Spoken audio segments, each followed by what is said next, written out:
Hello everyone, welcome back to my channel. आज हम लोग ट्रांसक्रिप्शन टर्मिनेशन देखेंगे इन केस ऑफ यूकेरियोट्स। और आपको पता होगा कि इसमें दो टाइप हम कंसीडर करते हैं। पहला टाइप होती है टॉर्पेडो मॉडल होती है, और दूसरा होती है एलोस्टेरिक मॉडल। ठीक है, दूसरा होती है एलोस्टेरिक मॉडल। सो ये दोनों को ही हम देखेंगे आज कि कैसे यूकेरियोट्स में ट्रांसक्रिप्शन टर्मिनेशन होती है। तो आपको पता होगा कि ट्रांसक्रिप्शन में क्या होती है कि यहाँ पे आरएनए पॉलीमरेज बाइंड हो रही होती है और वो क्या करते हैं, ये जो 5 प्राइम टू 3 प्राइम जो मैंने लिखा है, ये एमआरएनए नया वाला जो नेसेंट एमआरएनए है ये फॉर्म हो रहा है।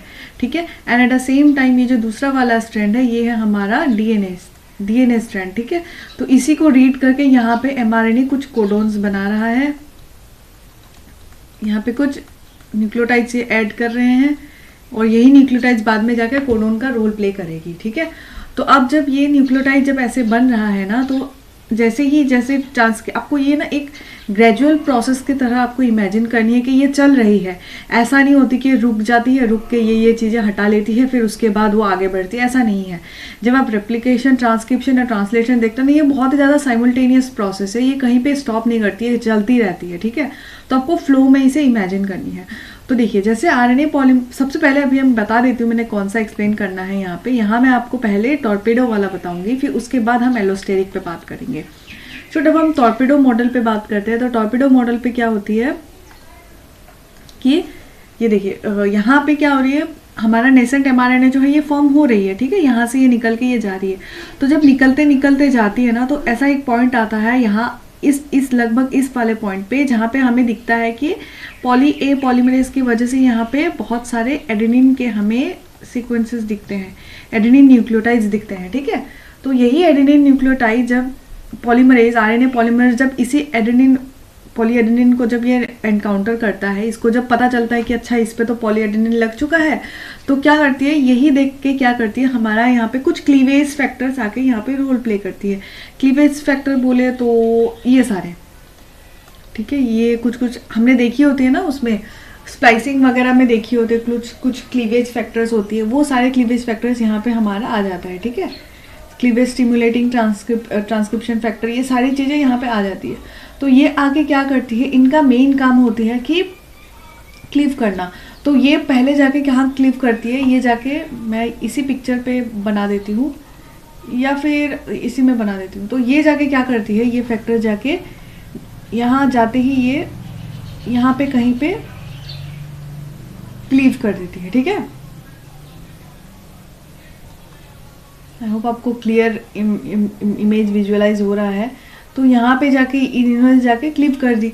अब इन्होंने क्लिप करते वक्त क्या हो गया कि ये जो यहाँ तक का हिस्सा है ना, इधर से इधर तक का हिस्सा, ये वाला जो पोर्शन है ये बाहर निकल आएगा। ये क्लीव हो गया तो ये कट के बाहर आ गया।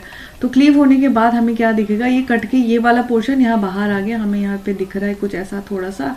और यहाँ पे कुछ, क्योंकि ये ग्रेजुअल प्रोसेस है तो ऐसा तो नहीं होगा कि ये सिंथेसिस यहाँ पे बंद हो जानी है। ये क्या करेगी, ये वाला हिस्सा तो बाहर आएगा ही ना, जो इतना पोर्शन, इस केस में जो इतना पोर्शन आरएनए पॉलीमरेज ने जो सिंथेसाइज की थी, इसको तो बाहर आना है कि नहीं, ये वहाँ चिपक तो नहीं जाएगी आरएनए पॉलीमरेज के साथ। तो ये जब बाहर आ रही होगी, क्योंकि यहाँ पे ये कट लग चुका है, यहाँ पे ये पोर्शन कट लग चुका है, तो ये पोर्शन हमारा सेपरेट हो जाएगा। ठीक है, तो ये पोर्शन सिर्फ रहेगा। और आरएनए पॉलीमरेज, अभी आरएनए पॉलीमरेज क्या होती है, फर्दर वो एलोंगेशन पॉलीमरेज हम उसे कंसिडर कर लेंगे, तो ये आगे बढ़ जाती है। ठीक है, ये आगे बढ़ जाएगी।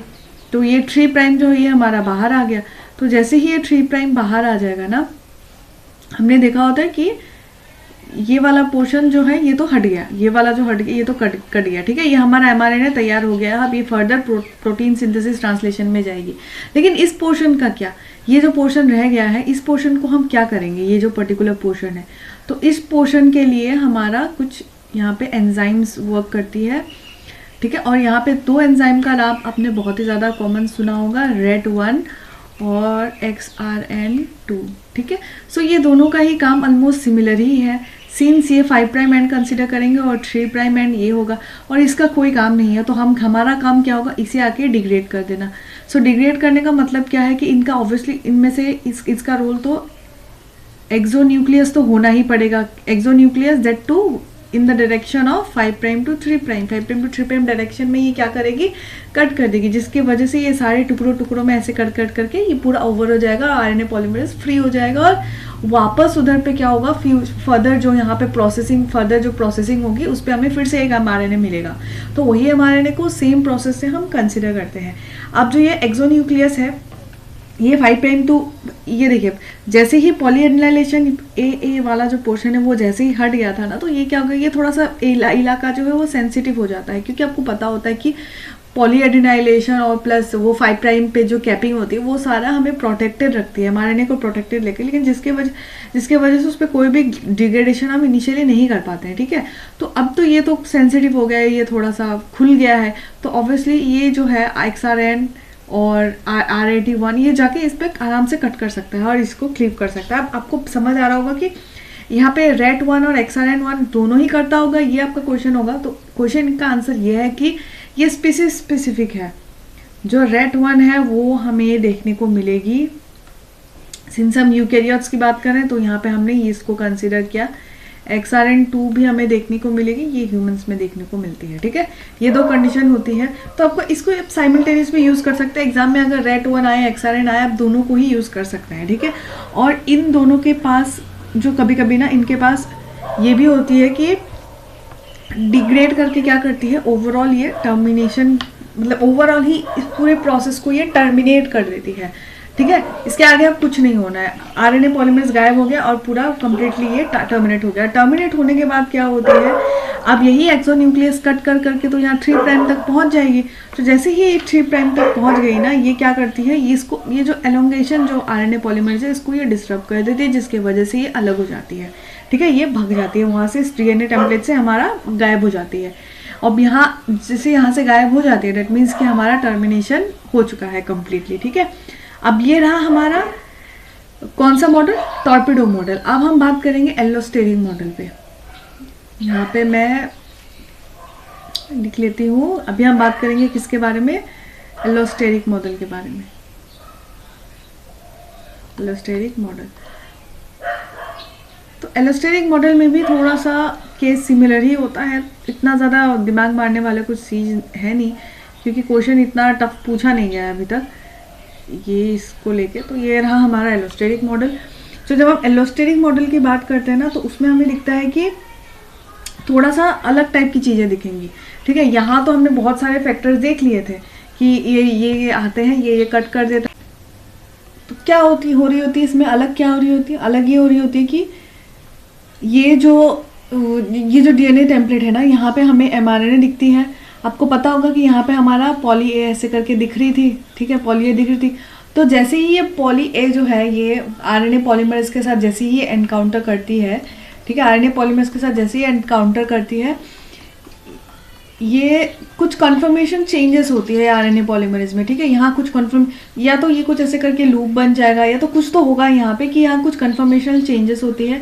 कन्फर्मेशन चेंजेस होने की वजह से आरएनए पॉलीमरेज क्या हो जाती है, डिसोसिएट हो जाती है, आरएनए पॉलीमरेज अलग हो जाती है, और जो स्ट्रैंड है ना ये हमें अलग से बाहर देखने को मिलती है। तो आपका यहाँ पे क्वेश्चन हो रहा होगा कि ये दोनों ही मॉडल अगर ऐसे करके दिख रही है कि एलोस्टेरिक मॉडल है और वहाँ पे टॉर्पिडो मॉडल है, आपको ये क्वेश्चन अराइज हो रहा होगा कि ये तो ऑलमोस्ट सिमिलर ही है, तो ऐसा क्या होता है कि यहाँ पे इस पॉइंट पे हमें कैसे ये चूज़ करने को मिलता है कि ये जो CPF है ना, ये जाके यहाँ पे कट करेगा या नहीं करेगा, ये कैसे डिपेंड होती है। देखिए, ये डिपेंड करती है कि उस टाइम पे कंडीशन कौन सा, तो यहाँ पे ऑर्गेनिज्म को चूज़ करना आपको लग रहा होगा कि चूज़ करना पड़ रहा होगा, लेकिन ऐसा बिल्कुल भी नहीं है इस सिचुएशन में। वो ऐसा है कि ये दोनों ही मॉडल वर्क कर सकती है। जो पहले कभी कभी ऐसा हो सकता है कि ये जो टॉर्पिडो मॉडल आ गया वो जाके पहले काम कर दिया, फिर कभी कभी ये हो सकता है कि एलोस्टेरिक मॉडल आके काम कर दिया, कभी कभी ये दोनों ही मिलके काम कर देगा, क्योंकि हमें टर्मिनेशन से मतलब है, हम फटाफट टर्मिनेशन करना चाह रहे हैं, तो ये दोनों ही साथ में भी वर्क कर सकते हैं। ठीक है, और कभी कभी ये हो जाता है कि पहला जो आ गया वो वर्क कर दिया, दूसरा जो आ गया वो, मतलब मेन काम है हमारा टर्मिनेशन फटाक से हो जाना, और इसके लिए हम दोनों ही वर्क कर सकते हैं, दोनों ही वर्क कर सकता है साथ में। ठीक है। आई जस्ट होप आपको ये एलोस्टेरिक मॉडल, वैसे आपको लग रहा था इनिशियली जब मैं एक्सप्लेन कर रही थी कि ये बहुत ही कुछ रॉकेट साइंस आने वाला है, कुछ अलग बनने वाला है, लेकिन ऐसा कुछ भी नहीं है। Allosteric model is purely on the basis of कि आरएनए पॉलीमरेज किसको रिकॉग्नाइज कर रहा है। आरएनए पॉलीमरेज ने अगर पॉली ए को पकड़ लिया, उसको अगर पॉली ए के टच में आ गया तो आरएनए पॉलीमरेज फटाक से डिसोसिएट हो जाता है। तो थोड़ा सा कॉम्प्लिकेट यहाँ पे हो जाती है कि यहाँ पे कुछ फैक्टर्स आके अलग से रोल प्ले करती है, कट करती है। ये सारे एंडोन्यूक्लियस का रोल प्ले करेंगे, ये सारे जो भी थे ना, कौन से, मैं यहाँ पे एक सेकंड में इसे हाईलाइट कर देती हूँ। ये जो थे ये सारे एंडोन्यूक्लियस के रोल प्ले करेंगे क्योंकि बीच में कट कर रहे हैं, और रेट1 और XRN1 एक्सोन्यूक्लियस के रोल प्ले करेंगे। तो आई जस्ट होप आपको समझ आ गया कि एज ए होल की पूरा चीज़ें हुआ क्या है, ठीक है। अब यहाँ पे सिंस ये पॉली ए अगर जैसे ही दिखा है ना, ये दिखते ही वापस से आरएनए पॉलीमरेज अगर रिलीज हो रहा है तो हमें क्या होगा, ऑब्वियसली ये वाला स्ट्रैंड फिर से छूट जाएगा, ये वाला स्ट्रैंड बाहर निकल जाएगा। तो ऑब्वियसली इस पर कट करने के लिए फिर से हमें रेट1 XRN1 ये सब की हमें ज़रूरत पड़ने वाली है। तो ये दो साइमल्टेनियसली ही वर्क करता है, लेकिन एलोस्टेरिक में हमें ये सारे जो एंडोन्यूक्लियस का रोल है ना वो हम अवॉइड करते हैं, ठीक है। So this is the whole difference between torpedo model and allosteric model of termination in case of eukaryotes. I just hope आपको ये वीडियो से क्लियर रही है।